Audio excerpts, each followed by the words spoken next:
to Unspoken Conversations. Your words have power. Together, we will have a multi-generational conversation on topics that are considered taboo, risky, controversial, but most of all, thought-provoking.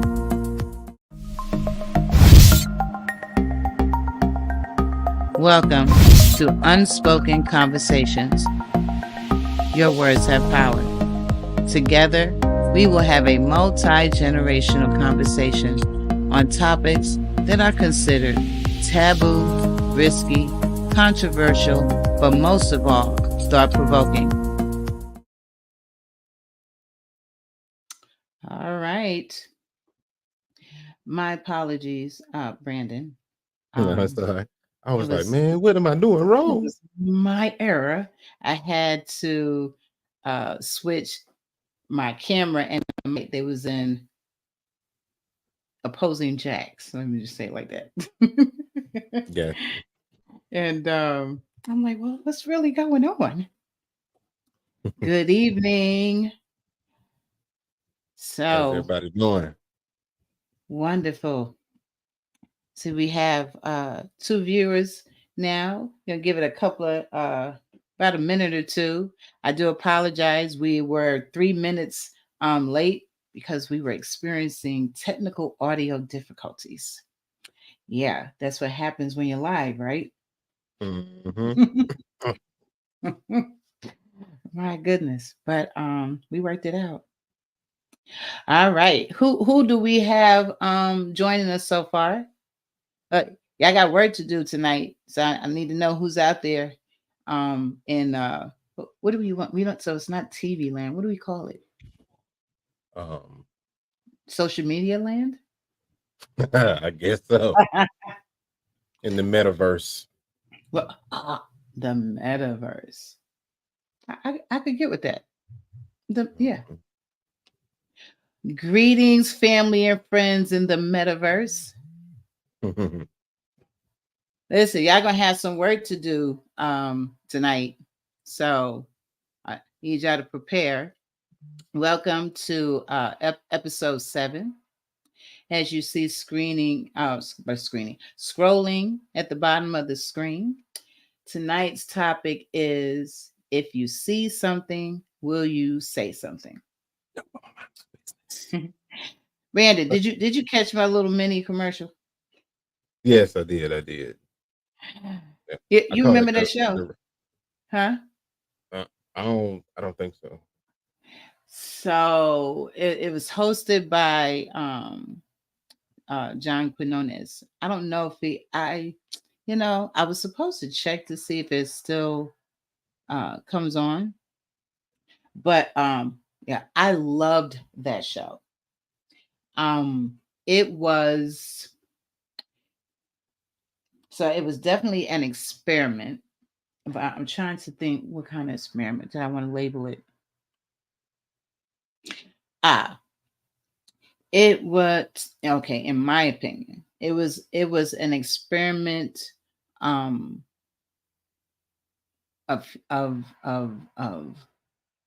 mankind. And I say it like that because it was seeing what people would do, how they would react and respond in different situations, and what would their reactions be. And so everyone, that's what we're going to do tonight. I came up with 3 different scenarios. And first, I want to say there is no right or wrong answer. I would like everybody to be completely honest. This is an absolute and total, complete, no judgment zone. So at the end of the day, you feel how you feel. You're going to react the way you're going to react. I will say this. So I am not a psychology major, though I I am a certified counselor at my church. So I did a little bit of training as it relates to relating to people. Maybe not on a doctoral level, so you could call me a doctor in it, but uh, I think age and this training has afforded me an opportunity to kind of home in on certain behaviors of people. And so I think it's fair to say if I pose a scenario to you, or anybody for that matter, if I pose a scenario, you're going to you're going to think about it. You're going to, for the most part, you're going to process it. I would hope that no one would just give me snap answers, but that you would really think about it, and then you would have an answer. What I know about human nature is that until you in it, you really can't say what you would or would not do. So, perfect example would be I think most of us would say, well, no, then again, maybe not. But some of us would say, oh, I can never take a life. Yeah. So, in the grand scheme of things, I would never want to take a life. Um, yeah. Just, I would never want to do it. Could I do it? Um, I got to be honest and say, yeah, I could. What about you, Brandon? Yeah, I mean, I think anybody could if being put in a certain situation. Hmm. Like if they had no choice, could they do it? I Hmm. mean, people do it in the military all the time because they feel like Yeah. they have to. That's what they're supposed to do. Hmm. But I mean, yeah. I mean, I don't I don't know. I got mixed feelings on it.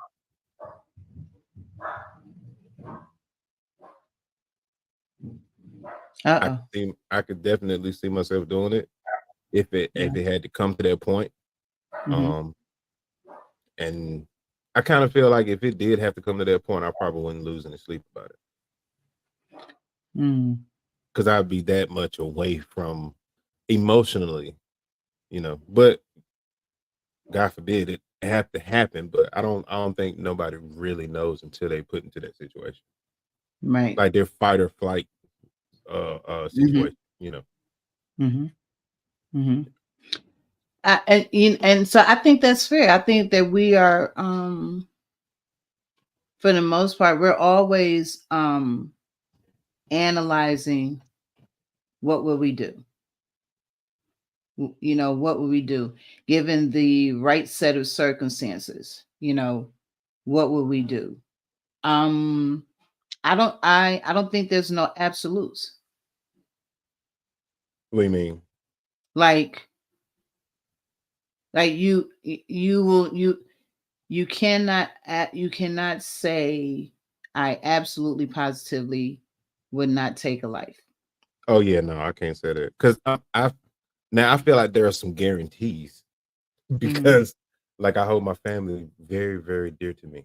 Like being that I didn't really, I didn't grow up with my sisters and Hmm. it was mostly just me, my mom or whatever. So now that I have a family that, that I didn't have, it's just like you better not mess with it or even think Hmm. about trying to take it away from me because Hmm. I'm yeah, I probably go crazy. Hmm. Like Hmm. I don't I wouldn't be able to contain myself because I'm in love with what is growing. This Yeah. the family Yeah. that's growing. Like I'm in love with that. I'm in love with the moment of having that. And if for Yeah. it to take it away, just like Yeah. nah. I think I'll Uh, do anything for that. and so I would, so I'll share with you. I don't think that, I don't think, hey, Mr. Morris, I What's think, up? I think I know that man. I think I do too. But um, what I was going to say, what I will share with you is that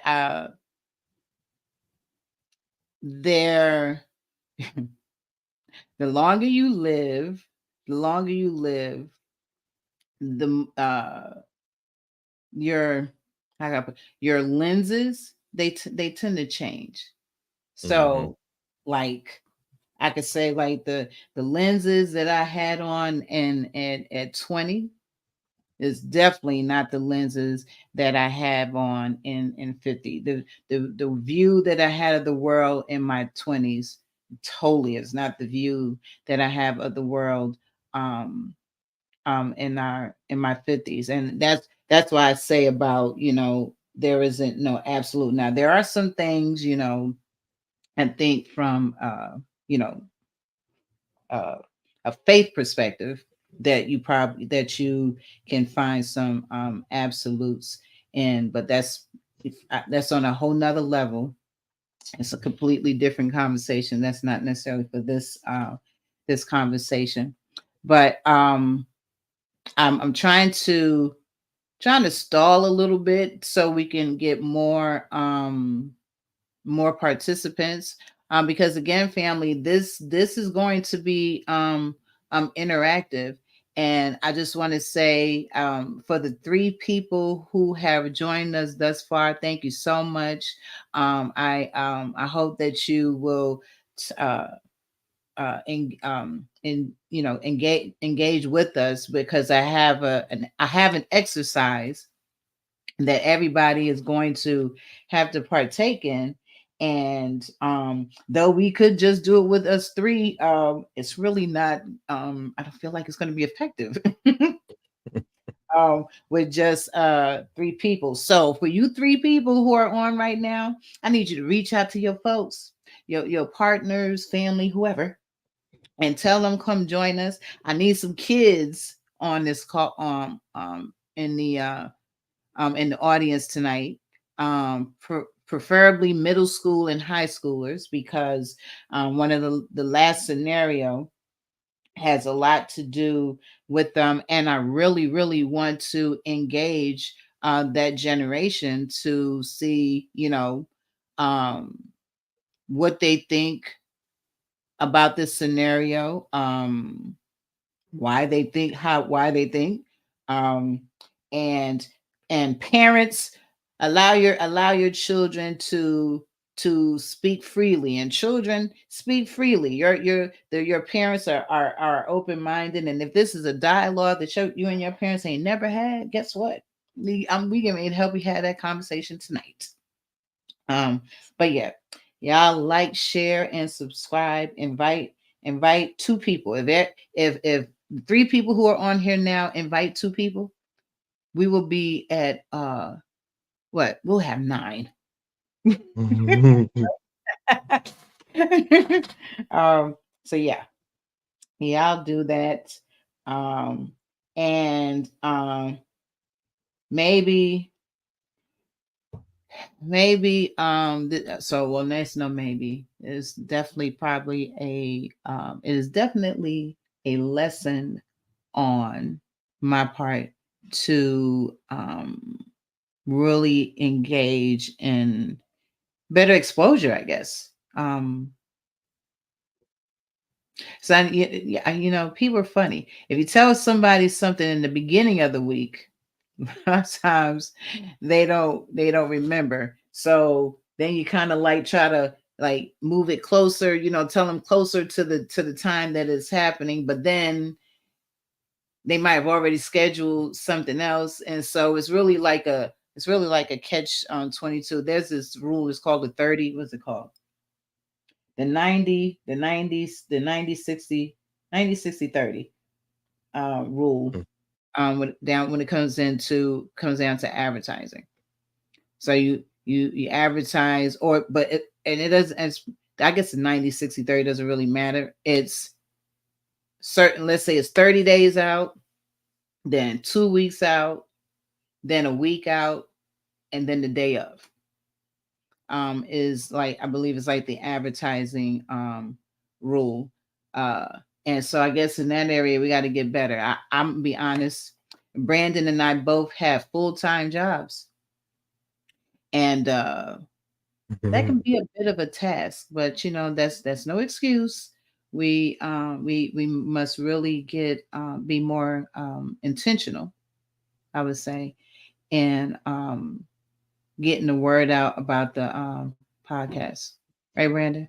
We gonna have to Oh do yeah. better. Oh yeah. We got because look, we got some good topics.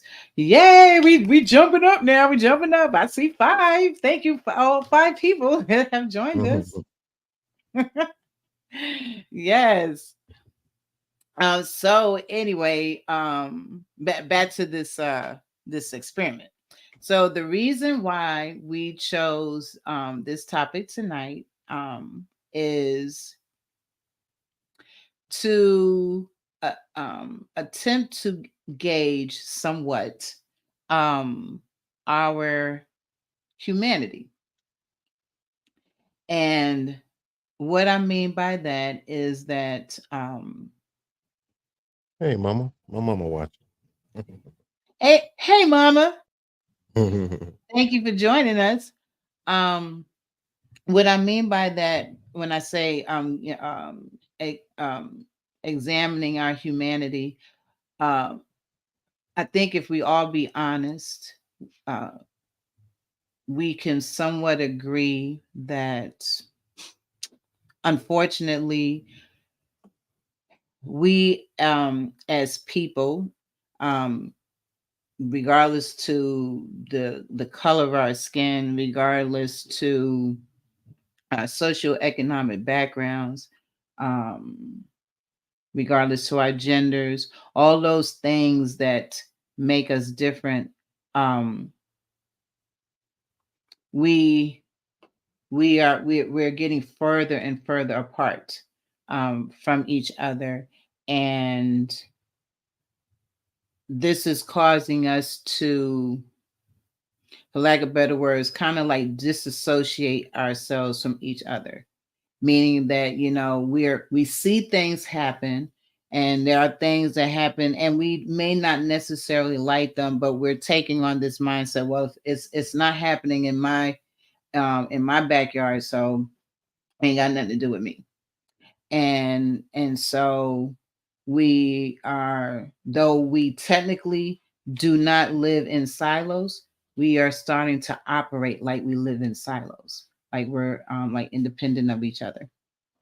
So with that being said, we wanted to, just like I said, pose these scenarios, get a take from our audience on your position, and then have a dialogue, an honest dialogue about the topics. And again, there's no right or wrong answer. Your position is your position. um this is a safe place. This is a no judgment zone, but we do want to have like a healthy dialogue and really just like dig into what's happening to us. So again, thank you all four people who have joined, and again, those of you who are on, call your people, call your people and tell them to come join us and hang out. The more people we get, the faster we can get through this, and I won't have to belabor and prolong the conversation. But I'm gonna go ahead and present the scenario. So first off, um I want to do this. uh here is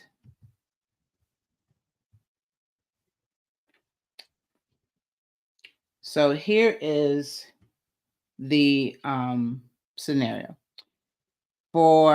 Now I know some people may be on their phones, or you may be on the tablet, or on your computer. If you're on your computer, you're golden. If you're on your tablet, it could still be done.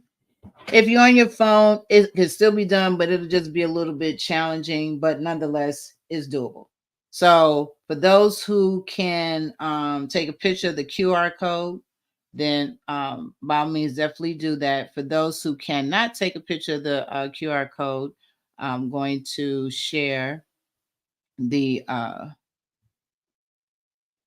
the Menti address.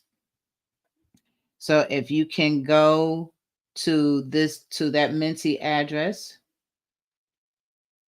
See, if I'm gonna try to put it in the chat on the Facebook, that way Okay. they can just click it.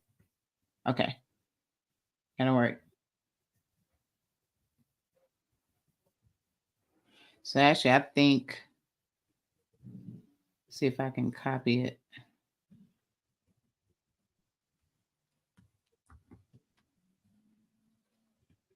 And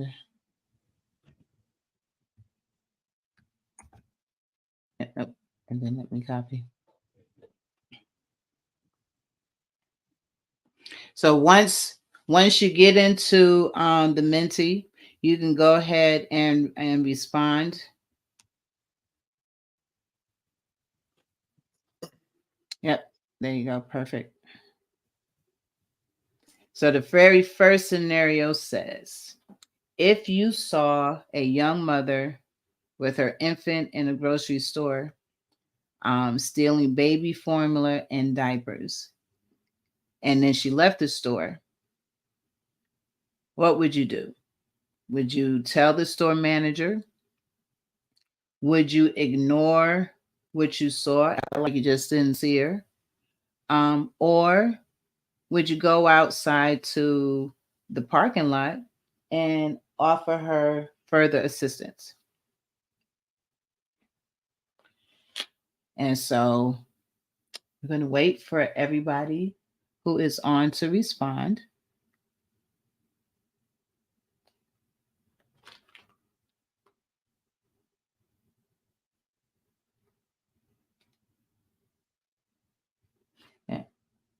And I'm going to participate too.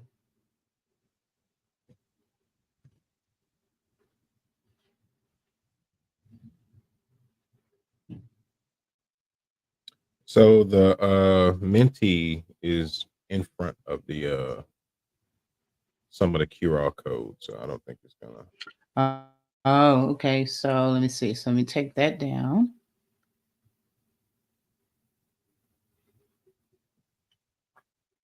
There you go.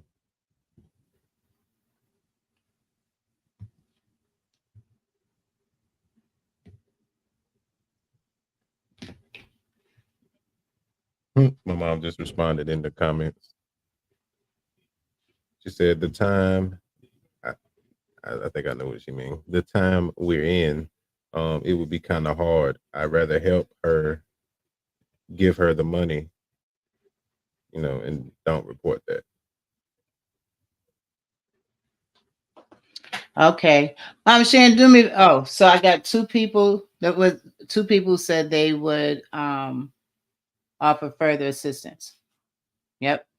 She said most people have confront their you confront they're ready to fight, even if you do it in a kind way. They take you to mind your business. They tell you to mind your business. um I would rather just pay for it for her. Hopefully nobody else didn't see it because they didn't report her. Yeah. So someone said they would ignore. Okay.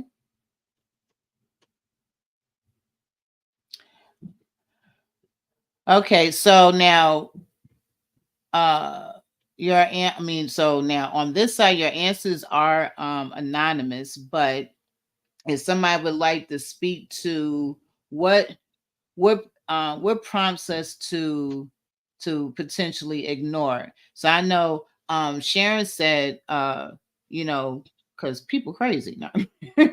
for the most part. Yeah, this is Like, exactly what look, it sounded like if you would have heard him you say. want look you want to do the right thing, because look, obviously you see a young mother, and if she's still in baby formula and diapers, clearly she must be in need.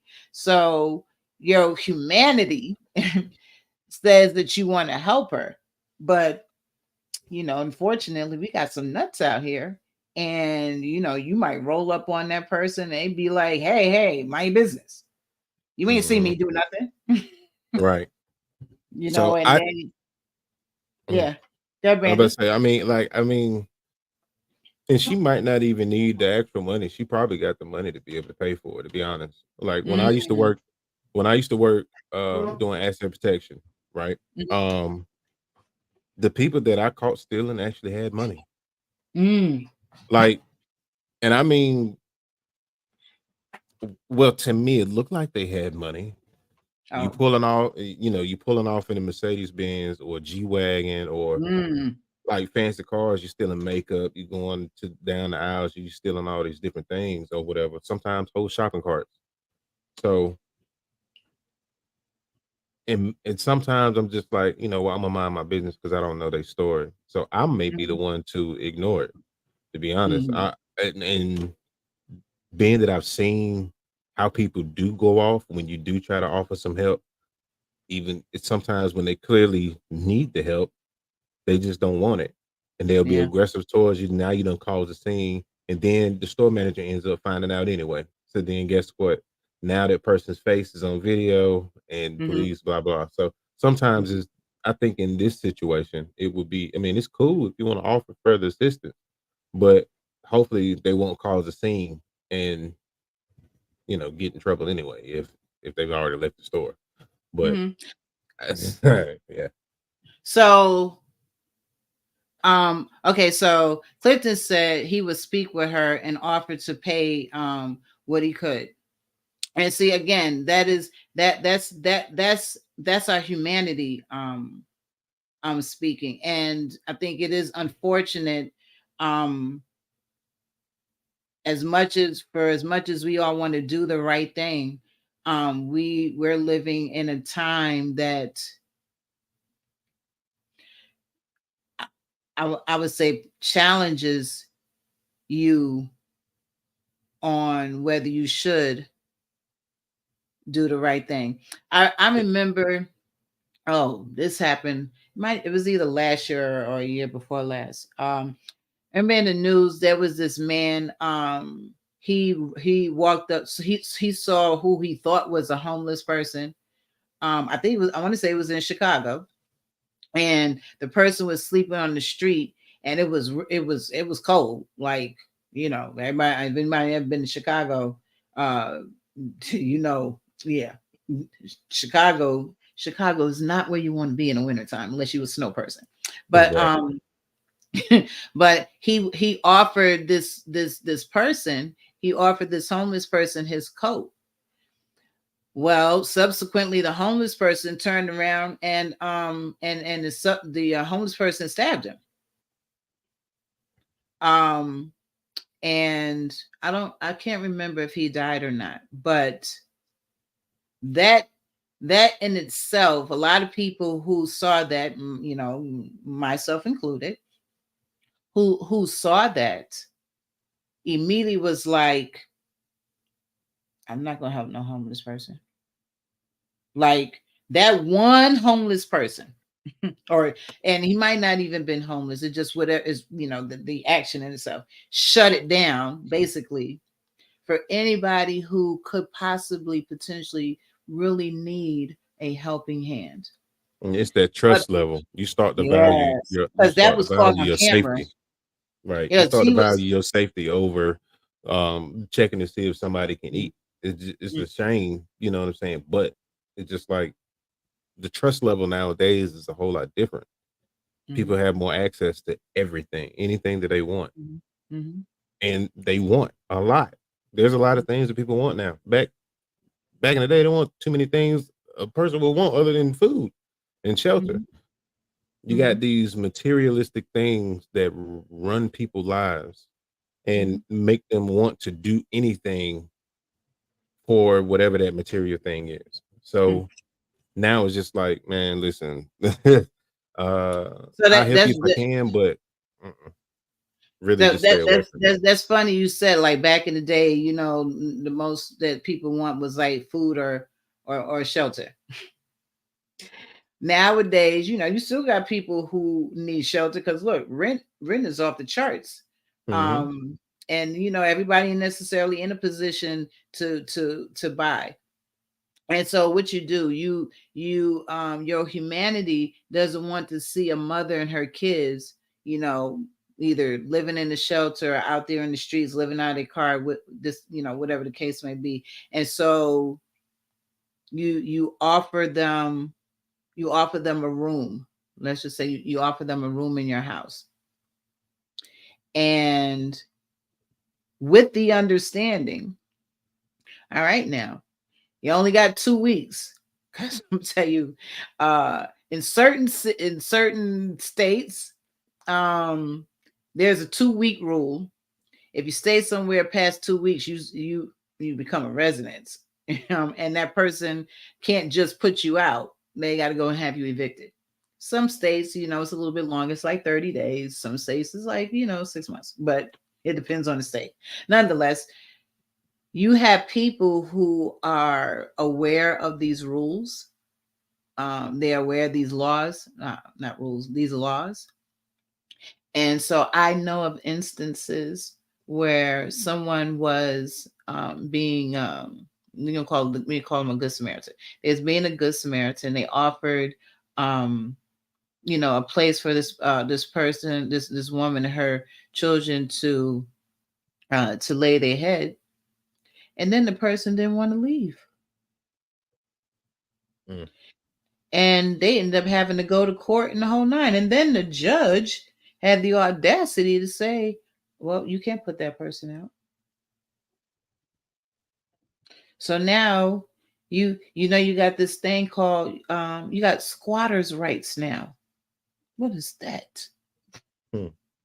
We just Uh, letting the wrong people run the country. That's part of the problem there. But well, uh, we got too many people that got laws that entered. I don't even. It's just some of the wrong people making legislation. yeah. Yeah. The fact that there is such a thing as squatters' rights. Hmm. Like, we like, okay, what we talking about here? But yeah. All right. On to the next question. Oh, one more thing we with as it relates to this scenario. Under what circumstances can y'all think of, if any, where you would actually tell the store manager? Somebody breaking in somebody's car. No, no, no. We in the same scenario. Oh well, none for me. So let's say, so you watched her do all this, and she actually walked out the store and got in a Mercedes. It might not be her car. She the only one getting in the car. She the driver. She probably borrowed it. She probably borrowed a car. Probably borrowed it. So, okay, so you're saying there's no circumstance in which you would ever tell the manager. Nope, because I want the kid to eat. Well, I I want mean, that. but I want that child to eat. And if I can't but if she offer got a the if she got a assistance, Mercedes, the child probably eating. might not. It might be an old Mercedes. It just look new because she keep it clean. I mean, Oh, so wait, Sharon said if she saw her on the phone and she heard her on the phone telling somebody that that was she what that she was and she wait, Ma, you was got she to proofread before you. If I saw her on the phone, if I heard her on the phone telling somebody that she was probably this is probably what she said. But so I think what she's saying, she's giving examples, because I don't think. Oh, she said right. Yeah, don't use that voice thing because look, them phones got a mind of their own. Got you out here looking crazy. Oh, like that. um, Come on. What in the world? that's all right, love.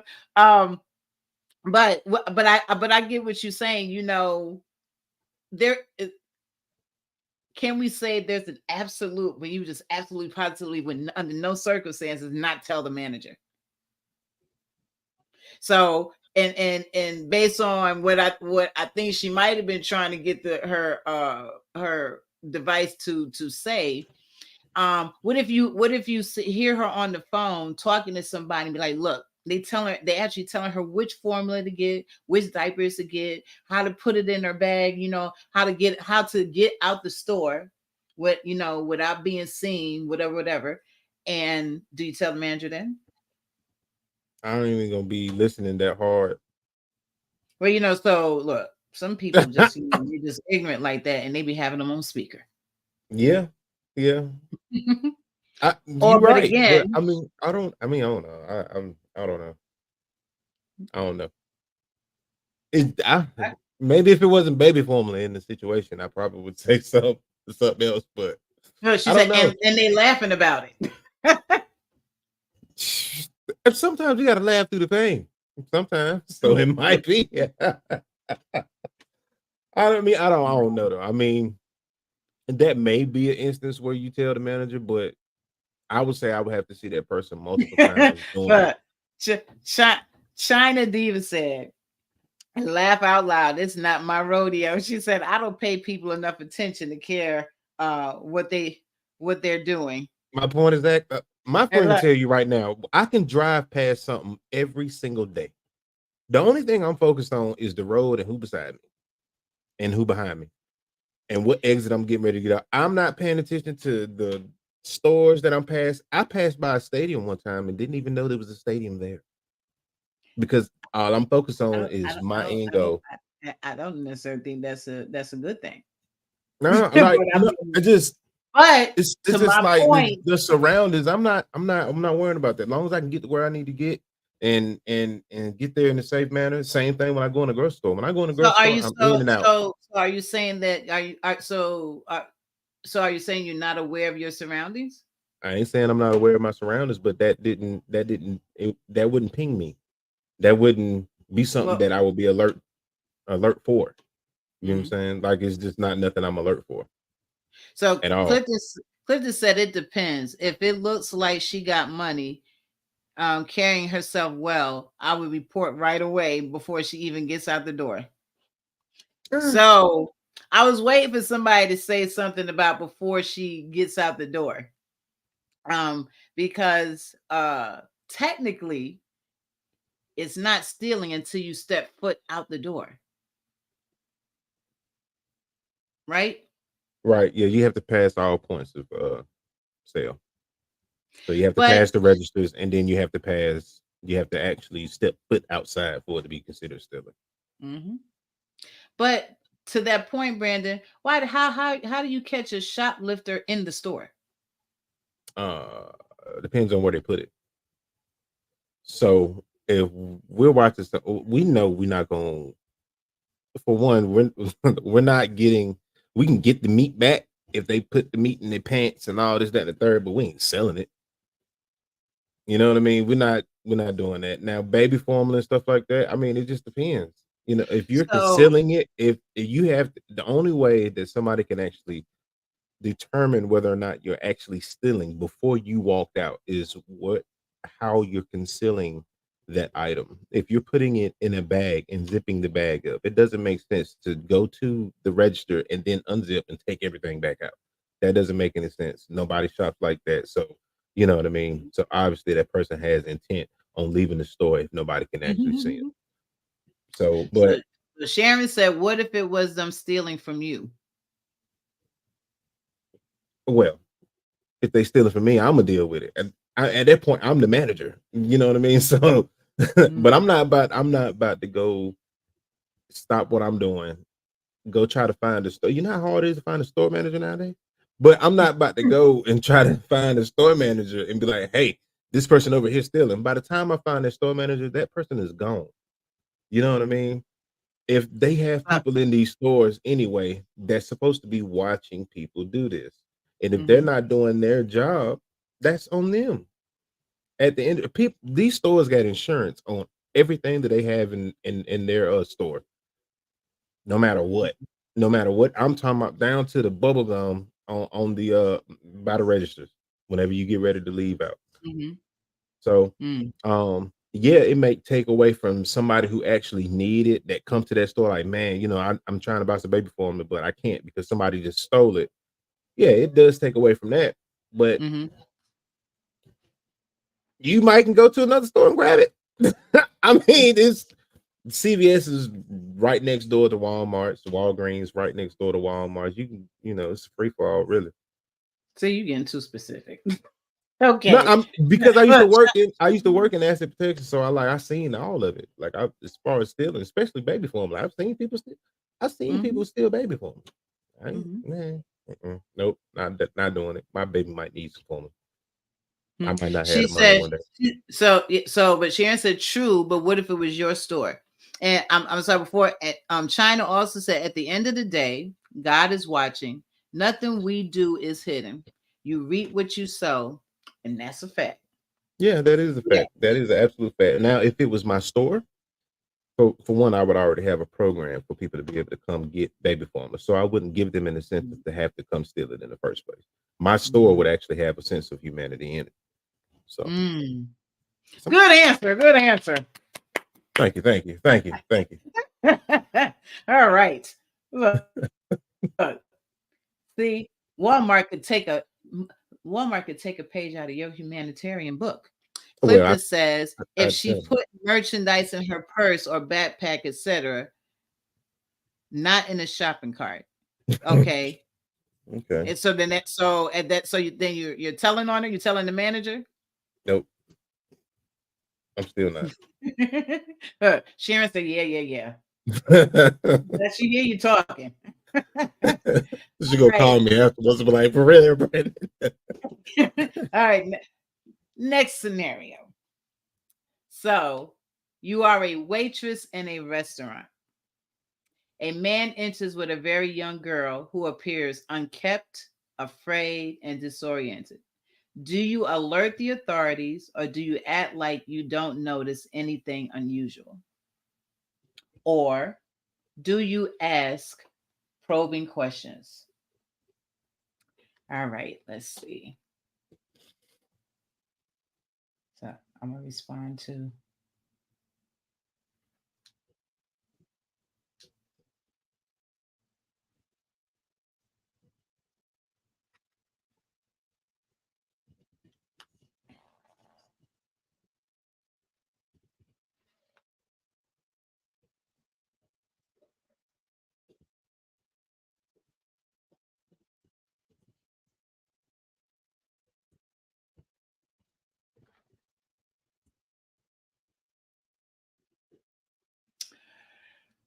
All right.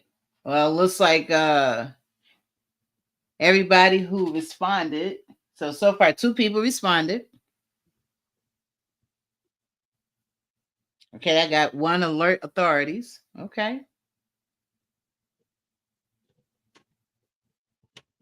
Well, look, I'm happy nobody's ignoring. Mhm.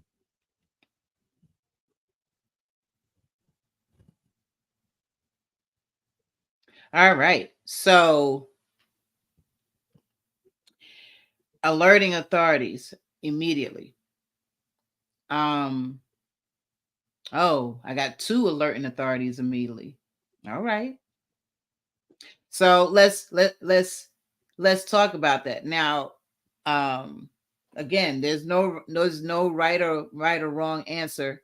But I would think that those who said that they would alert the authorities immediately are more than likely speaking from a place of experience. So let's dissect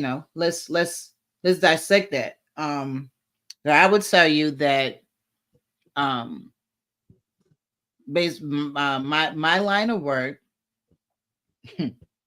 um I get reports of situations just like this.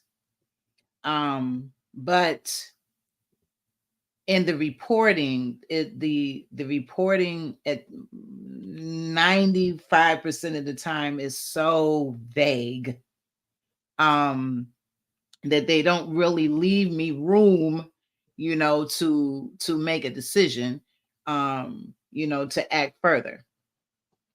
So Sharon says, keep an eye on the situation to see what happens first, because she could be on medication. Very good. And she is trying, and he is trying to feed her, possible. And she didn't want to get dressed.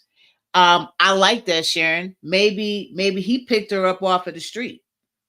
Hmm. Maybe, maybe she was out there, begging for food or what have you, and he picked her up and was, and brought her in a restaurant, um, and is getting her something to eat. I love that. That's spot on. That in itself says now you need to be asking some probing questions. Hmm. So how do you ask um how do you ask probing questions that that are innocent, but can provide you with enough information for you to make a decision? Like, what kind of questions would you ask? What In kind the of in questions the would you ask, Brandon? in the sales industry, we call this building rapport. So, I Right. mean, you just ask simple questions to try to get to know the actual person who you feel like can actually respond. Mhm, So, be like, hey, man, where y'all from? Oh, y'all look mhm, familiar, man. I thought you was such and such and such. Oh, okay. You come out mhm, here often? Wow, mhm, man. Oh, well, it's a good mhm, spot, man. It's a good spot. Yeah. A mhm, few of my friends or whatever, mhm, they work at the police department. They be coming out here all the time, man. They be eating all the time. Sometimes you gotta throw a little something in there to see how they react. You know what I Look, mean? so if he's up to no good, that whole, I got a couple of friends from the police department coming here eat all the time. Might get him to get up and grab her And and leave. leave. And at Hmm. that point, what are we doing? You can call the police. And then at that point, you already know what car they in. You can see their license plate, the whole 9 yards. Mhm, Then when the police get to your establishment, you'll be able to say, hey, that they came in at this time. You can see the videos. You got the face. You already know everything about that person already. mhm, They done told you where they from. mhm, If mhm. hopefully that was the truth. You know what I mean? Right. If he told you, but what Yeah. if he's dismissive? I don't know. I probably try Like to you joke like, with them. yo, man, look, we just trying to order some food. Go ahead with that. I don't know. See, I wouldn't be good in that. And You don't I wouldn't know. be good on that one. I wouldn't be good on that one. Mhm, Just like, hey man, I'm sorry. I'm just trying to give you some good customer service. I don't know mhm, where you ate mhm, at before, but I don't do that. You know what I mean? Like I sometimes you gotta match a little bit of energy with mhm, something to mhm, make them put their guard down, mhm. you know? So if he's dismissive, like he like, look, man, just get our food. We ain't in here for all that small talk, whatever. We just trying to eat and get up out of here. Is that a Well, he red wouldn't flag to you? Huh? well, I wouldn't I mean, within that at that point, then it wouldn't be a waitress. You know what I'm saying? Because he's coming in and grabbing food and leaving. It ain't allow if I was a waitress or a waiter, they would be sitting down. Right. But Mhm. you, but the point I'm making is that he's being dismissive. Like he's not really attempting to engage you. They still gonna get this conversation. Mm-hmm. They still And got to get the so, right, conversation. so You're so gonna keep getting it until your food get there. so Clifton says, watch the body language. What that should give you an idea of what's going on. Yeah, I think there's a whole lot of things that go into play. So yeah, I definitely agree. The attempting to establish rapport, definitely watching body language. But like her, like I would try to engage her, because one of the signs of human trafficking, what have you, victims, they will not look you in the face. because they trafficker done told them, don't you make eye contact with nobody. Mhm. So if when maybe I pay her a compliment um on her dress. Usually when you pay somebody a compliment, they look you in your face and they say thank you. But if she just looks down and she won't even make eye contact with me, for me that's a red flag. Mhm. Sharon says still watch them and get a physical description of him and her. Absolutely. Yep. Absolutely. I will say that so Charlotte, North Carolina is they up there in the top 10 cities in the United States for human trafficking. And it's the not so obvious that's the problem, not the obvious. It's the not so obvious. There is trafficking going on right under our noses, and it is occurring because nobody in this group, because nobody said ignore, but it's happening because people are literally ignoring the signs. They're not being aware. They see something look way out of order, and then they excuse it away, or they say, I'm just mind my business, I don't want to get involved. They just disassociate themselves. um China said, being the mother of young children, I tend to pay attention to certain behaviors with kids. A child that looks afraid can be a warning signal. Yep. The key is watching and paying attention. Absolutely. I didn't know until recently how heavy trafficking is here in Charlotte. I was surprised. Oh yes. Um yeah. It's and like I was just saying, it's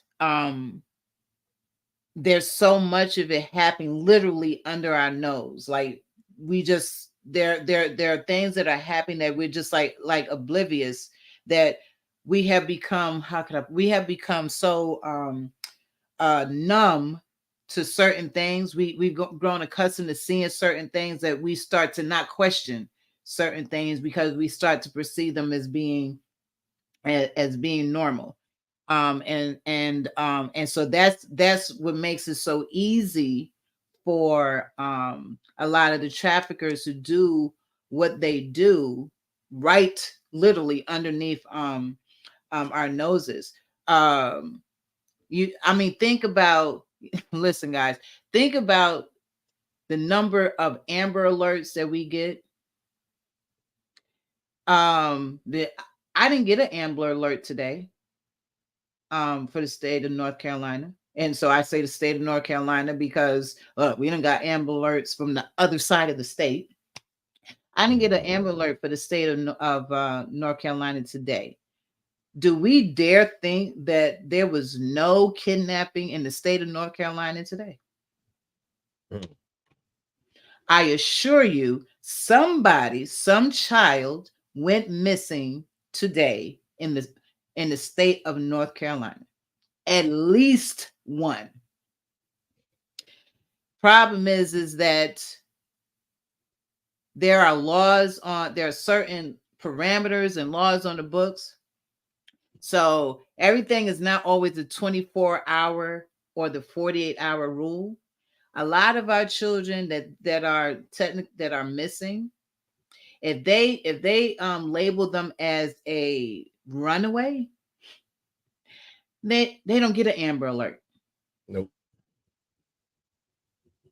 That's how a lot of our girls end up missing and never found again, I, because they're not looking oh, for them, because you didn't nope. do Amber Alert, because they didn't fit your parameters. I saw a movie, right? And it was Hmm. talk. I can't remember what the name of the movie was, but it turns out that the police officer was doing most of the kidnapping I in the saw city. it. Yeah, I've seen that. I think I've seen that movie. Yep, And to me, and it was based on a true story. that really makes sense, Hmm. because who is really going to check on a police officer that's on the side of the road? mm, other than another police officer mm-hmm, or a state trooper, maybe. mm-hmm, mm-hmm, mm-hmm, It's so many different buildings that police officers can just be at, and nobody says nothing because they feel like it's okay. mm-hmm, I I mean, mm, I don't know. That might be a whole nother conversation because I don't know. To me, it's hard for me to think that so many just regular everyday people that ain't doing nothing are gonna take the time and go kidnap somebody, knowing that the police might, I feel like there's the helping hand in that to make it so. That's probably the reason why we are so numb to seeing certain things mm-hmm. because they had help doing the kidnapping by people that we're supposed to be, I guess, thinking that's going to protect us. Hmm. That's just my thoughts on that one. Mm-hmm. I was so I'm sure that there are some scenarios uh like that, but I if we had to put this all into percentages and what have you, I feel like, and in my opinion, I think that that percentage would be small, and I say that because you have people today currently um, in our society who believe they have the right to take somebody and lock them up somewhere for their own pleasure. Yeah. And that is like all that. I mean, that's not. I mean, like I said, I'm not. I can't say that that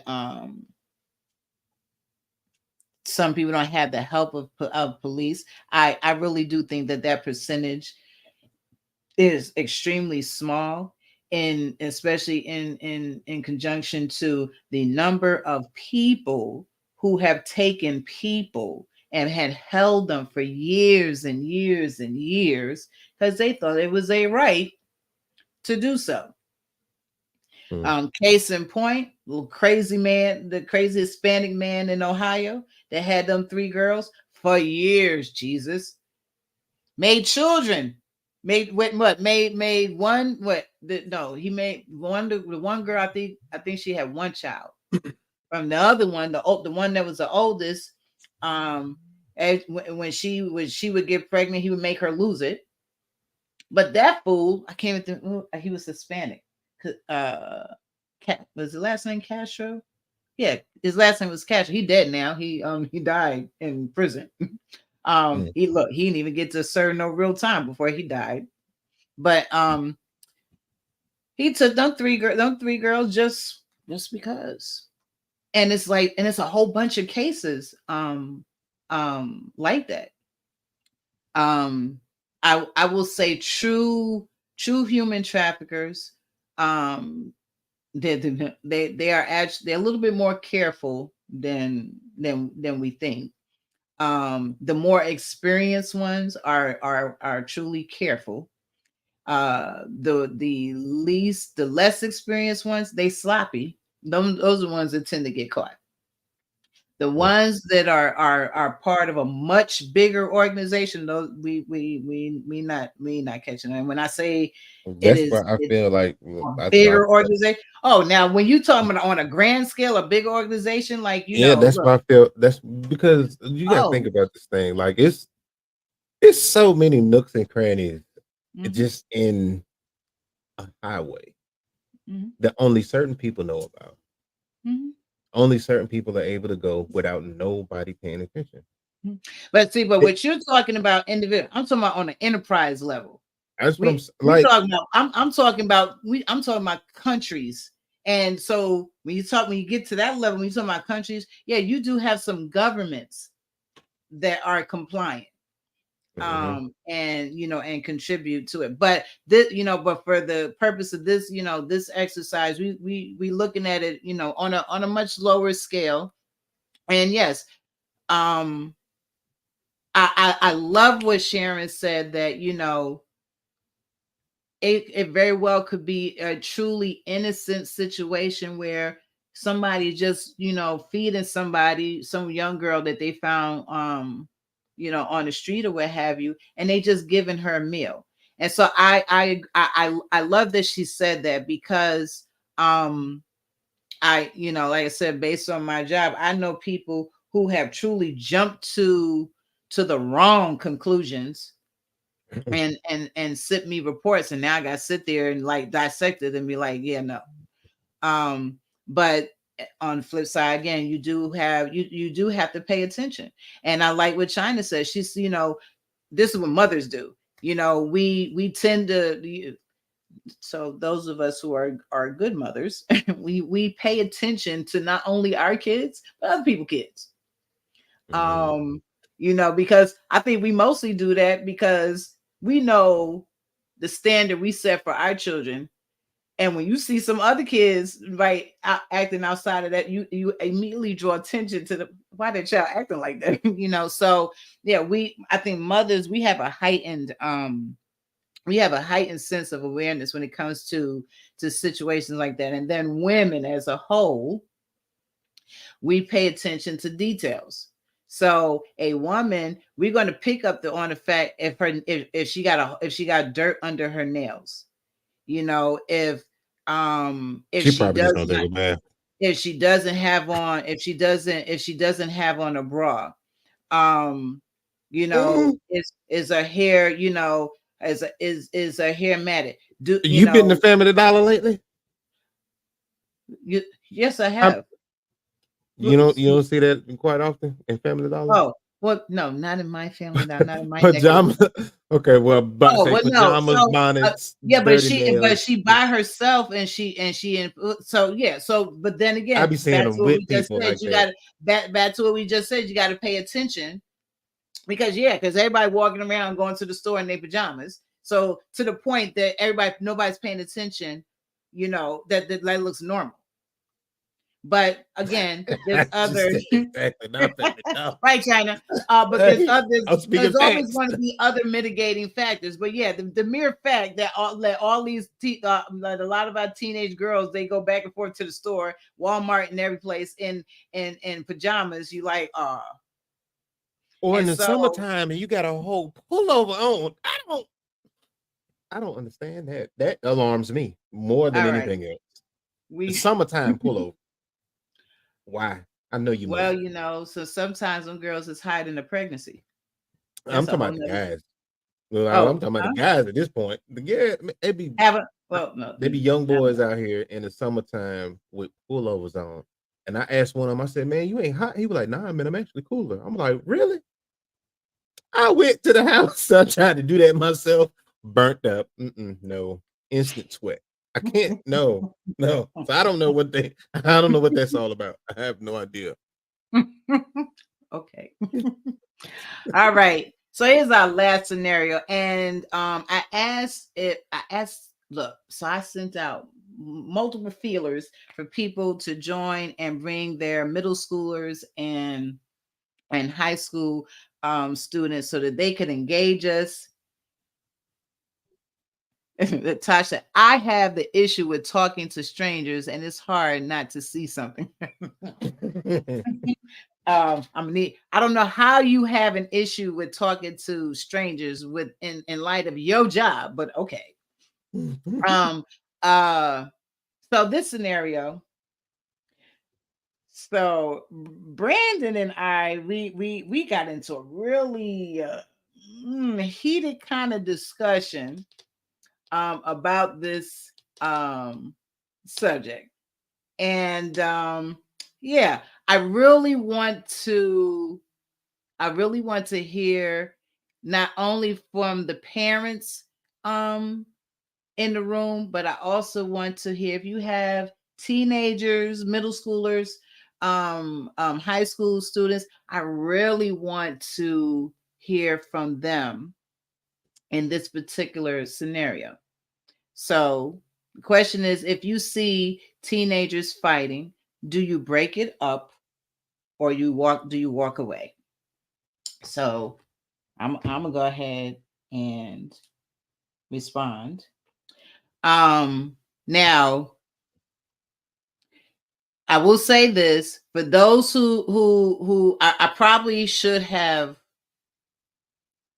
um gave additional answers besides I should have gave another option um the besides break up the fight. So I'll go ahead and put another option out there which is not there, and so if y'all want to go with that option you can just put it in the chat. But the other option would be um uh or or do you uh or do you go get help? Yeah, that's the other option. So it's either do you yourself break up the fight, do you just walk away, or do you go get help? I'm with Nugget on this one. You huh? I'm with Nugget on this one. So Nugget Nugget said it depends. said it depends. Okay, it depends on what. If I know the person, I might try to break it up. If I don't know them, I'm probably gonna walk away. But so Sharon said these kids are crazy and are packing. You can try to break it up, but never walk away. Get help. See, me and Mama, we right here. Mhm. hmm That's it. That's what Man, people, I'm with that. yeah. I mean, yeah, I can't. I'm going to get help. You see, but look, you see what Nugget said. He said, if my friends are fighting, I would try to break it up, but I do not know them. But if I don't know them, I don't get involved. Okay. He said, I 'Cause pretended to be, you I, get I, hurt I out here. pretended to be what? Okay. Elaborate. Elaborate, nigga. I don't understand what you just said. Joanne said, in the day and times we are living in, it's best to get help. Yep. China says, I taught my girls to walk in the other direction. They may have guns and they need to get away from trouble and tell someone. Exactly. And Sharon said, because if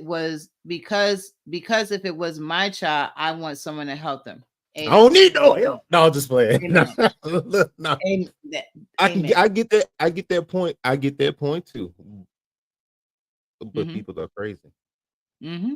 So So if like now if the other option was up here, because I had what? already answered it before, to get help. Right, to get help. I I still yeah, I think it apologize. depends. I should have had that up there. Huh? I still think it depends. It Oh, depends on it depends on what. how severe that said fight is. Well, one wrong hit can end a life.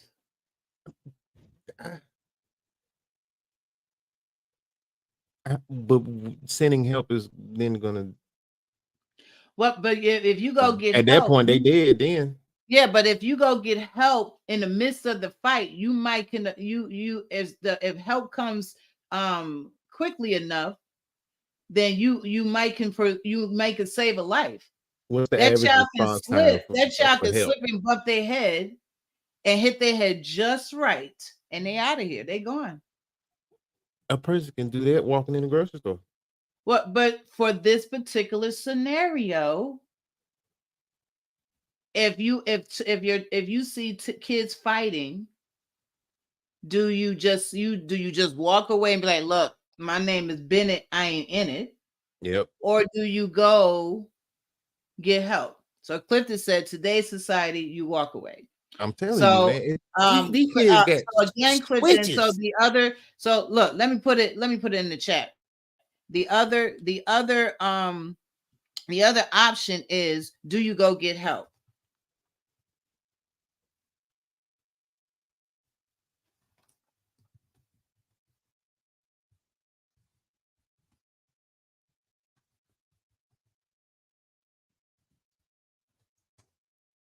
Okay, so there.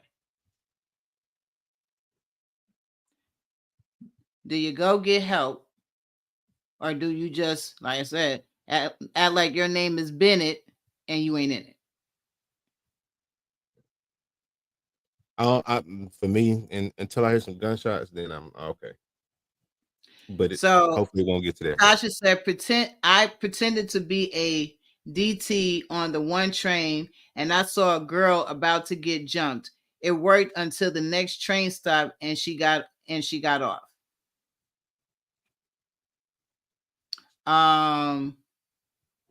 Shan said, no, no, no. My mama And don't like yeah. fighting at all. And look, I'm with her because My mama a fighter. listen. So She will fight. but there's a difference between you have it to protect yourself versus so this scenario is based on what is currently happening in schools all around the country. Now, I only live in Charlotte, Right, or in Clifton. Charlotte area, so I can only respond to what I am currently seeing in Charlotte. And these kids here are out of control. And what I have, and I happen to have a high schooler, and he has told me about things that have happened in his school. And so the issue for me is that what I see on the news, what I see, let's say on YouTube or or TikTok or wherever, is that you'll have two kids, they get into a fight, and then you have about 30 kids circle around them, and they all break out their phones, and they all stand there and they watch and they record. And so where me and Brandon got into this really deep conversation last night is that Brandon said he don't see nothing wrong with that. That how is it their responsibility? Why is it their responsibility to act, to report or whatever? So I don't put words in your mouth. What you say, Brandon? So the scenario is two kids fighting. If it's two kids fighting, right? Mm-hmm. Which I feel like, anyway. But yeah, if it's two kids fighting, and then you got other kids just standing around watching or whatever, pull their phone out, I don't see no problem with it. Say what? Because it shouldn't be. It's not up to them children to go and make adult decisions. It's not up to them to do that. Yes, in a perfect world, we would want them to not do that. Wait. What is the adult decision? The adult decision was maybe talk to one another before you even get to that point. Before you even get to the point where you feel like you need to throw blows in the first place. Okay, so wait. So stay with me because you like to add other caveats to the scenario. You have two kids. We're gonna make them middle schoolers. We won't make them high schoolers. We're gonna make them two 13-year-olds fighting. It doesn't really matter whether it's boy, girl. You got two 13-year-olds fighting. And let's just say they somewhere in like a back hallway or whatever, where it's not a lot of foot traffic for teachers and principals and security guards and all that. Then you have roughly about 30 or so kids who have circled around them, who are watching these two kids fight, and they all got their phones out and they're recording. So now the problem here, so it's not like when I was in school or when you was in school or what have you, even though, again, situation could have still happened, you could slip and hit your head and be done. Man, I'm more. Wait. I have my position is because wait, parent of small children who ain't been there yet. Wait, now, you said, why should those kids who are watching have to make an adult decision? That's not an adult or a child decision. That's a decision to do the right thing. That's when exactly do you teach your children a level of humanity that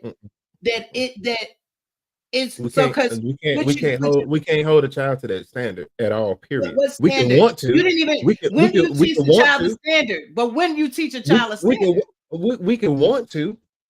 We can do that all day long. We can want to try to teach a child to do something or do the right thing or blah blah blah. But what? So listen. What's the difference between them just standing there and watching it and then them having the phone out? It don't make a difference. But listen, it doesn't make a difference. Listen to what you just said. You said we can want to teach our children a standard. As a parent, it is your job to teach your children a standard. Wait. What your child does with that standard is on your child, but you have a responsibility to teach your child a standard. It don't matter.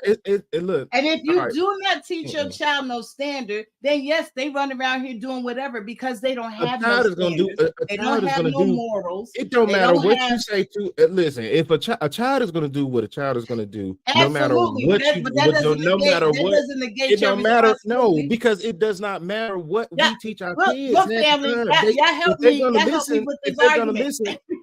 Come on, let me talk. If they're going to listen to whatever it is that they want to listen to, you can beat it in their head all day long to you, black and blue. Yes, it's going to be up to them, no matter what it is that you say, no matter what the punishment is when they get home. If they don't have it in them to be that person, they're not going to be that person. Regardless, if you didn't even tell them, if you didn't even tell them, that's what I'm saying.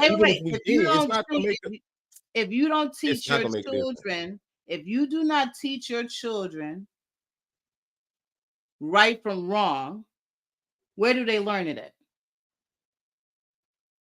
They just gonna go. They just act as they go, right? No matter, like I was just saying, no matter what you tell your children, what you're doing, you keep going beyond. No, it's not. I'm not going beyond. No, because it has substance. It ain't just a yes or no question. It has substance. Okay, so wait. It don't matter what. It don't matter. Let me ask you a question this way: What is your responsibility as a parent? To raise them the best way I know how. And what does that look like? Whatever the way fit I see. Can you be a little more specific, sir? No, I ain't gonna be specific. They just gonna know right from wrong. Period. But how do you know? Okay, all right. Because I'm gonna teach them what right and wrong is. I'm gonna teach them what right and wrong is. But that's what I'm saying. Once they get in that school and away from me, what they do, I don't have control of what they do. But that wasn't even a question, though. That wasn't even an issue. Why would I have a problem with kids standing around doing nothing, absolutely nothing, but looking at it? Just because they pull up a phone, it's not gonna make a difference. People have been doing this for forever. That's really why we even got certain sports. So again, like how Sharon said, if it's your child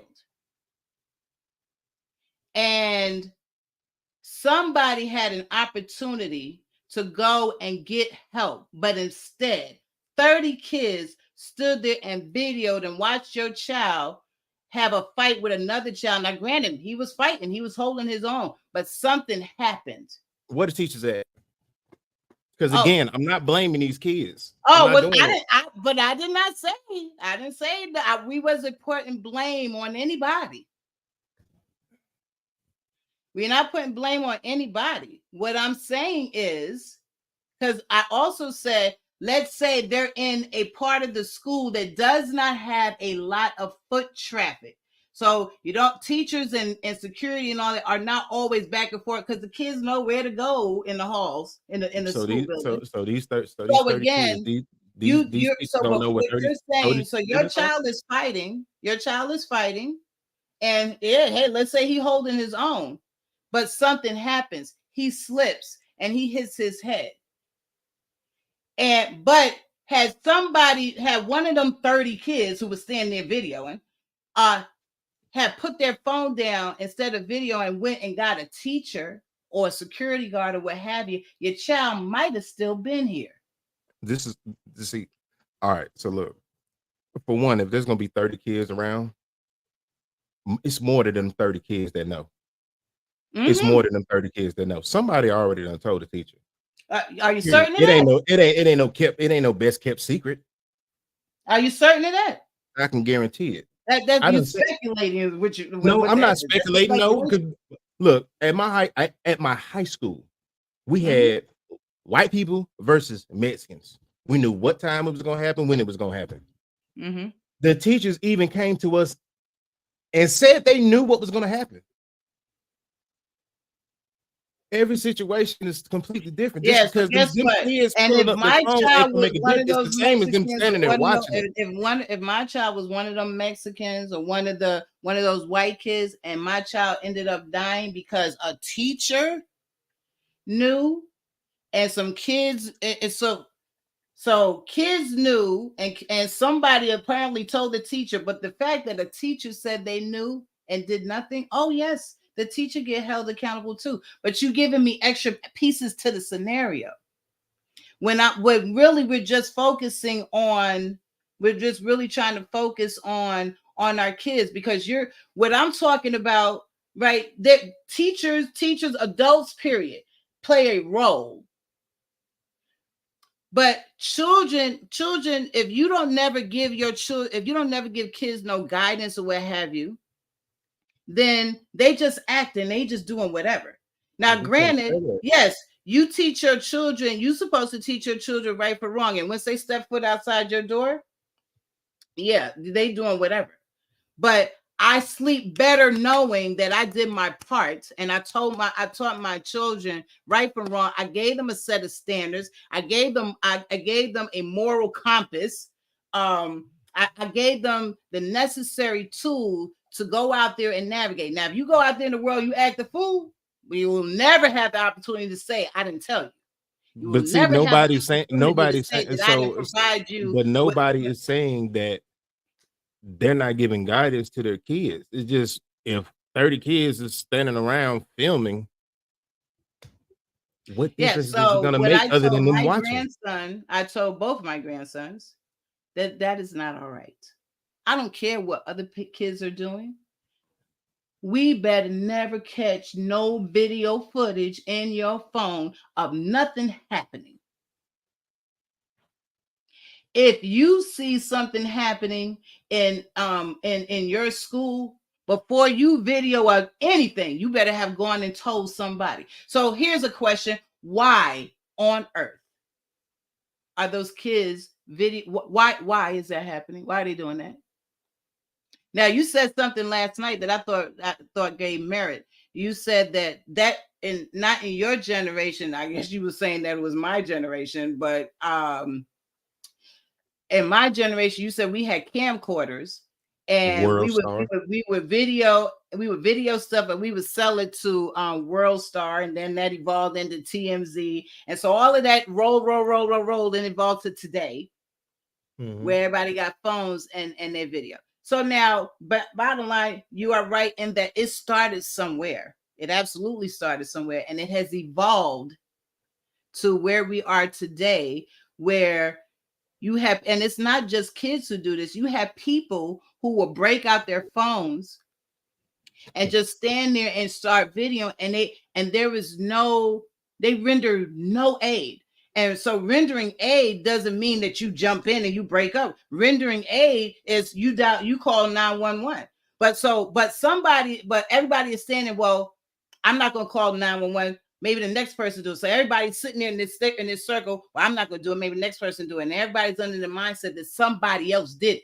What if they already called 911 and then started But what recording? if they didn't? But what if they did? It's a hypothetical. Okay, Just like anything else. What if one of them kids in that 30? The issue is not whether or not they did. The issue is that they didn't. There's no difference from standing there and watching and pulling your phone out to record.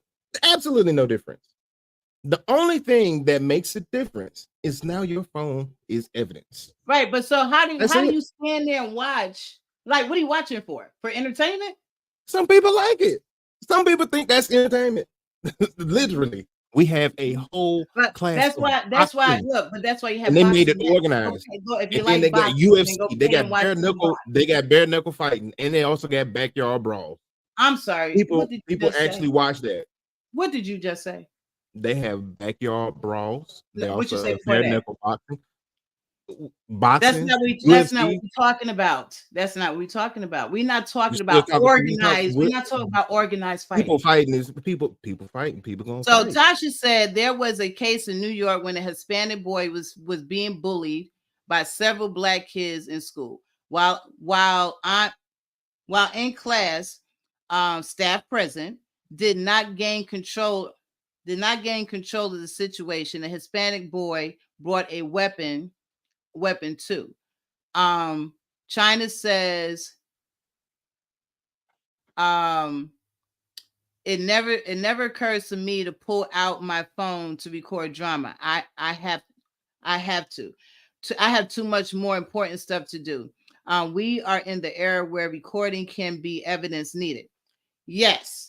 And so, and I do not disagree that video footage has been the difference between a conviction and not a conviction.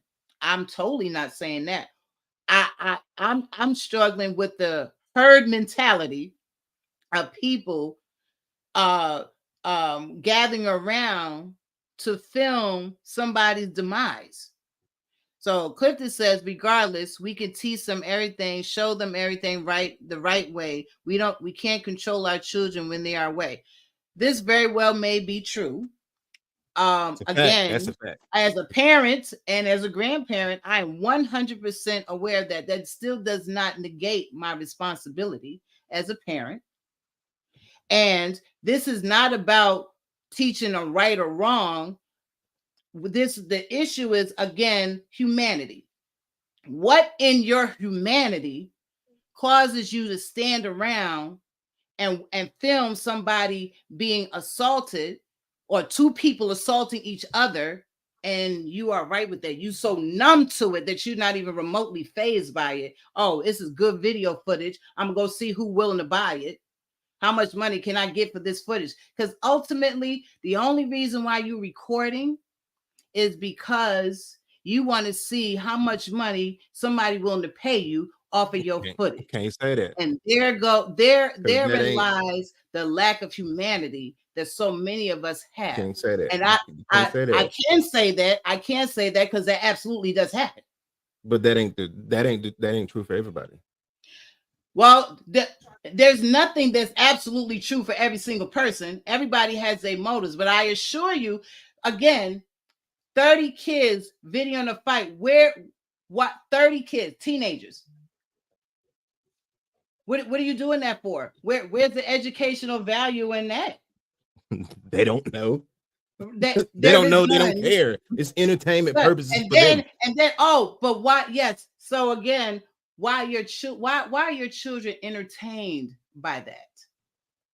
Why is it entertainment for your children? The same reason That's why scary. adults are entertained by it. But we ain't talking about adults though. We talking about children. But you said, why are they entertained by that? Why? It's the same. It could be the same exact reason adults are. Because that means, right, that you're saying that your child has the same mental capacity as an adult. And no. So okay. China says it's called China says it's called home training. My mom taught me better. I mind the business that pays me. I'm not selling anything on any social media site. All money isn't good money. Right. So there have been recent crimes where people have footage and they held on to their footage for the best offer. The police didn't even know that they had that footage. So then when the footage comes out, the police didn't release that footage. Somebody else released that footage because somebody sold their footage to somebody else. You think that the people don't know that you got news stations, right, that are willing to pay you for your footage? Everybody know that. Mm-hmm. I think, and I'm almost 100% certain our children know that, and that's why they do it. Nugget is in 8th grade, and I realized as we're having this convo, we never had this convo. Realizing that we are Go in mode. go mode too often, and then these are the convos that should be had. Thank you, Tasha, and I appreciate you saying that. The whole that is the reason for this particular conversation, as it relates to um, again, who are we as a society? So I started off in the beginning saying that there are no absolutes. We are not absolutely this and absolutely that. There is no right and no wrong answers. Some people do it, some people don't. Some people are motivated by this, some people are motivated by that. So for as many people as there are on the globe, then that's how many different scenarios, explanations, and what have you, motivations and what have you, that you can pick out for why people do what they do. But for this particular topic, so again, if you do not have this conversation, the conversation doesn't happen, and certain things keep happening, keep happening, keep happening. I'll never forget, my aunt said to me, you are just one person, you cannot change the world. I am not disillusioned into thinking that I can change the world. However, I have a responsibility to whomever wants to listen, whomever wants to engage in a conversation, to do something in my lifetime that will positively effectuate change in the world. Is everybody going to agree with me? No. We purposely have these conversations from two different generations, because like I told you last night, listening to you to what you're saying, right? Me being older than you, me being a mother and a grandmother, right, who have seen a whole lot of things, right, have a different perspective than what you have. I'm not saying that your perspective is wrong, but I think it's important that everybody hear one person from your generation and possibly younger, how they are perceiving what's going on around them. Well, when I was growing up, actually getting into a fist fight, it wasn't necessarily nothing, I wouldn't say absolutely wrong with it. Yes, you want to try to avoid those things, but it builds character a lot of the time. I I have a I'd rather when it comes to certain situations. I'd rather see kids fist fighting, getting over it, being about their day, versus, oh well, oh, you was saying something about such and such, I'm about to go get my gun now. I'd rather see them fist fight than shooting. I'd rather Mhm. see that. You know what I'm saying? So for me to be able to, for me to see kids actually fighting and doing what kids are going to do no matter what, to me, I mean, I see it just exactly how it is. It's just like they're going to fight. Yes, it's going to be different than, a brother and sister fighting, but brothers and sisters still I almost cussed, throw stuff at people. Mhm. You know what I'm saying? They still throw stuff at each other. They still run after each other with knives and brooms and whatever the case may be. And then guess what? The same things that can happen to that stranger could be the Mhm. same thing that can happen to that relative, but it still happens. Yes, we have those conversations about yes, you should and shouldn't do this, or this, that, and the third. But at the end of the day, we would rather see kids fighting versus shooting. Well, no, for me, at the end of the day, I would rather use some. I would rather see them use some other mode of conflict resolution than violence. But that ain't gonna happen. We know that's not gonna happen. Well, I mean, it doesn't happen because a whole bunch of people have resolved. No, You it's either not gonna that. It's fist just fight or you that's gonna because that's the perfect world. And we don't live in that. that perfect I, world but but but where not having a fight why is not gonna happen. why why is the perception, right, that to use to be nonviolent, to resolve conflict nonviolent. That notion is of a perfect world. Think of the last time you had something that was nonviolent. Any society that was nonviolent. Oh, I didn't say That's what I'm so. saying. So to I didn't get to that, so, that's perfect. but that is, listen, the goal should always be nonviolence. So you always tell you we always teach our children, to avoid violence. If you can walk away, walk away. Yeah. Yeah, we always say that. If we also tell them, if somebody put your hands on you, better handle your business. We Exactly. always say that. So I'm And not yeah, saying, I that's am what I'm not and that's what I'm saying saying. that But you that's what I'm don't, saying. If it does come to that point, right, I would right, rather see that than them shooting. right. Well, So I that mean, but way, but our kids are, that's not their mentality, because we let them, they playing video games that got to do with shooting. They ain't playing video games they've that's been fighting. doing that. Right. Street Well, so Fighter, Mortal Kombat. It's a whole lot of fighting of those. Sharon said back in her day, we fight and friends the next minute. Because Exactly. right, Sharon, because back in our day, Exactly. we wasn't in competition with each other like that. Because back in our day, in our neighborhood, if you was poor, I was poor too. If you didn't have new sneakers, I didn't have new sneakers too. Nowadays, kids are fighting over jealousy. Kids are fighting over who has and who does not have, who is better and who's not better, who got more likes and who don't have more likes. But We didn't have that's that. We didn't have that competition. We didn't gets compete back like that. to going to what China said. She said, I stopped watching Basketball Wives with all that fighting. That ain't my generation. That ain't my generation. Oh, but Love and Hip Hop is your generation. Yeah, that is, but Basketball Wives ain't my generation. Okay, but Love and A Hip lot of Hop these, is your a lot of these, generation, and not they doing the same necessarily, thing. but not necessarily. It's only some of the new young ones that's coming in there. But What? when hip hop, when Love and Hip Hop first came out, that was not my generation. That was y'all generation. Y'all How was the you rappers and the figure? R&B art. That was y'all. Jim How you Jones is figure? not my generation. Who? Jim Jones is not my generation. That man is old. That man, What? I don't mean to call you Okay, but old. I'm wait. sorry. No. Everybody on the the very first season of Love and Hip Hop, when they was down in Atlanta, was not over Name 40. the artist. Name the artist. Name the artist. Name the artist. That Name one. Name one of everybody. them So that look, was up there. what Other Scrappy? than other than Lil Scrappy Scrappy. wasn't over 40. Scrappy young and dumb anyway. He was the youngest one up there. No, Benzino. no. And then what's the other? Listen, first of all, yeah, no, I'm not doing that. I'm not doing that. Everybody in the first season Benzino of was Love not and in Hip there. Hop, everybody in the first season of Love and Hip Mm-mm. Hop was not over the age of 40. So, no. Mm. But that's Love and Hip but Hop came out to a her, but while I ago, and them understand what jokers was she's there. saying.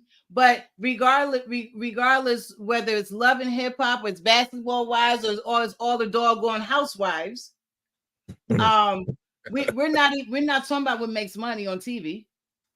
That's not what we're talking about. Well, that's where kids be getting it from. We talking about we're talking about why, if it now, because now you didn't evolve to why they're fighting and why they're so violent, because they're bombarded with violence all the time. And yes, they've been bombarded with violence from the adults around them. So yeah. So whose fault is it? Oh, it's definitely our fault. But those of us who ain't about that life have a responsibility to teach our children otherwise. Because what you cannot do is to allow them to allow this thing to keep going and going and going and going. Because first of all, it is biblical. It absolutely going to get worse. But look, if you do your part, do something. Don't do nothing. Don't throw your hands up and be like, this is the world that we live in. Do something. You have a part. You might not can change the entire world, but you can do something to help somebody somewhere. So yeah. with that being said, I love you all. We sincerely appreciate everybody's engagement. I will apologize. That's why I had that scenario last that we went over.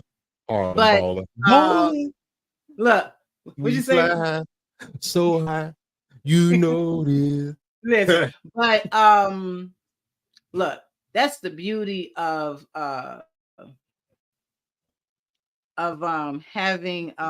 having your own platform. We not held to no specific time, and I'm happy about that because I realize that sometimes these conversations can get really enthralled, and I want to give everybody an opportunity to share and give their piece.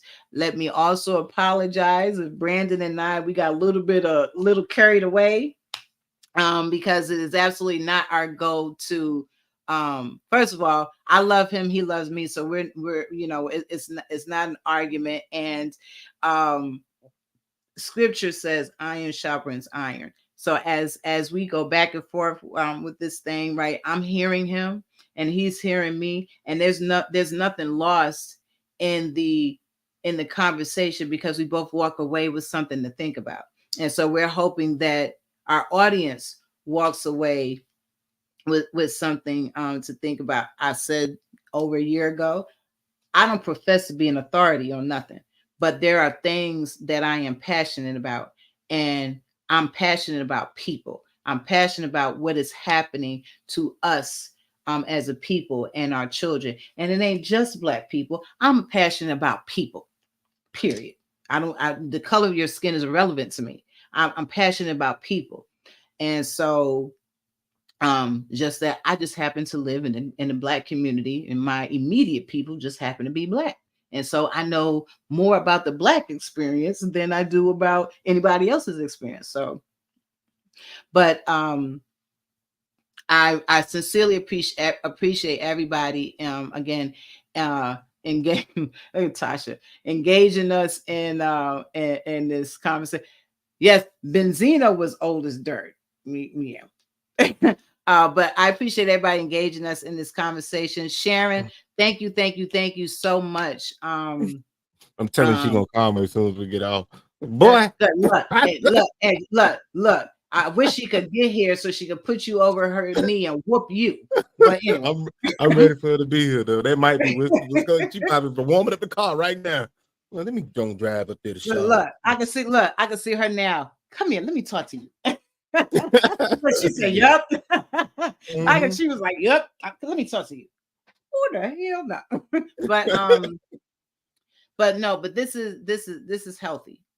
This is healthy because it gets us all to actually thinking about things that we see every day, and we just like we brush it off like, okay, whatever. What cannot happen is that we get numb to the things that are happening around us and act like, well, it ain't on my doorstep, so I ain't got nothing to do with it, because it is only a matter of time before it ends up on your doorstep, and then you got to really deal with it.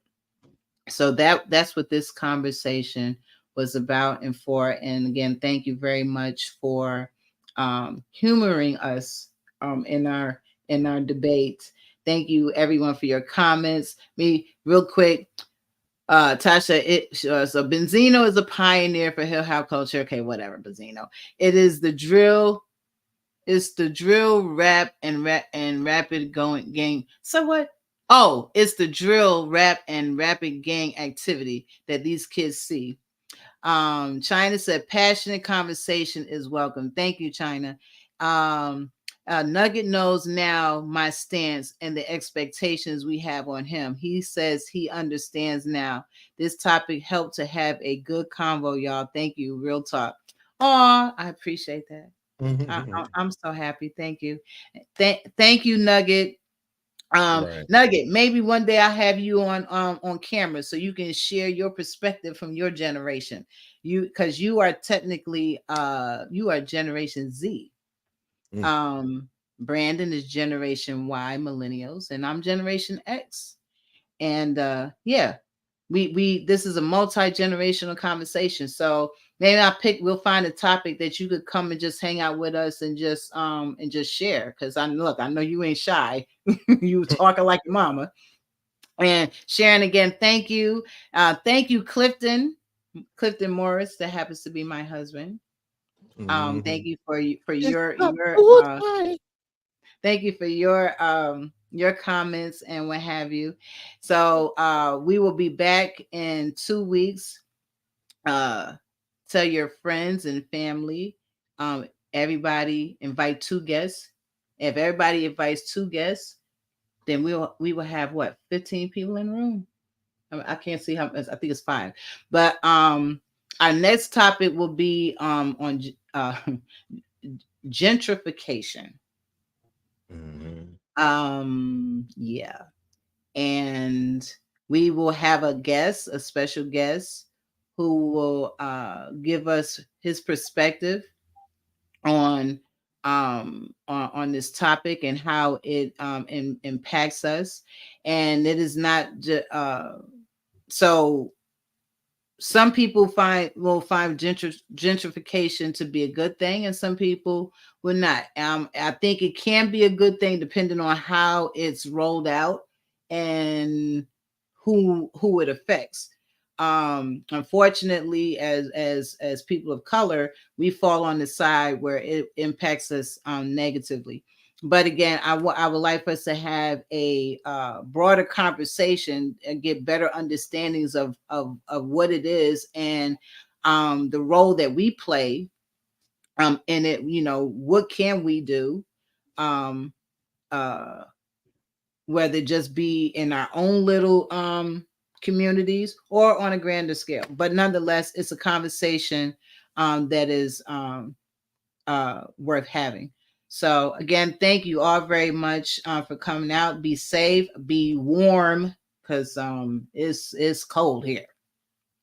Stay warm and safe, and we will see you again in 2 weeks. The date will be February. Is it February 4th, Brandon? I think it's February 4th.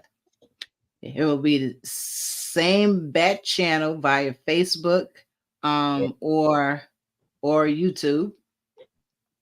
And yeah, oh, and I apologize.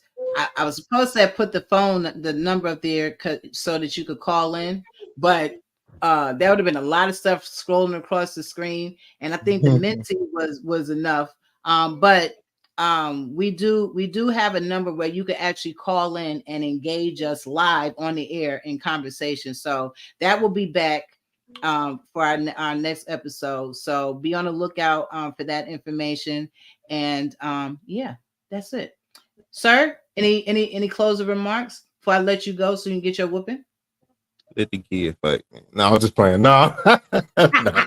Uh, uh, yeah. I mean, Look, just look, try how your about hardest to. I'm about to call Michelle and tell her, put me on speaker. I want to hear. She out now. But Go ahead. I'm no, sorry. just try to try to teach your kids, the best way that you know how, as far as right from wrong, and pray to God that it sticks. I mean, at the end of the day, that's who got control. So yeah, just try to instill in them Yeah. all the good things that no matter if they think you boring, just do it Mhm. because Mhm. you don't want them to say, "Well, mom or dad, you never told me." You don't Mhm. want that because that's gonna weigh real heavy on. Mhm. And I know my mother, she used to tell me stuff all the time. That's why I Mhm. don't have a record now. So, um, Yeah. yeah, you know what I mean. Like I don't do nothing. I stay out the way. Mhm. I mean, that's I, pretty much. that's good, Brandon. I encourage all of you who have young children, teenagers, all the kids. I promise you, and I'm sure Sharon can attest to this. They are listening, and they do hear you. So don't stop telling them. Don't stop talking. Don't throw your hands up. They actually do. They do hear you. They might act the fool, on occasion, but I promise you, they hear you, and it will circle back, and they will remember, and they will act accordingly. So parents don't get discouraged. Keep talking to your babies. All right, everybody. Thank y'all for coming out. God bless you and good night. All right. Peace. Unspoken conversations. Your words have power. Our goal is to educate and inspire positive action that will motivate change and understanding. Thank you for joining us.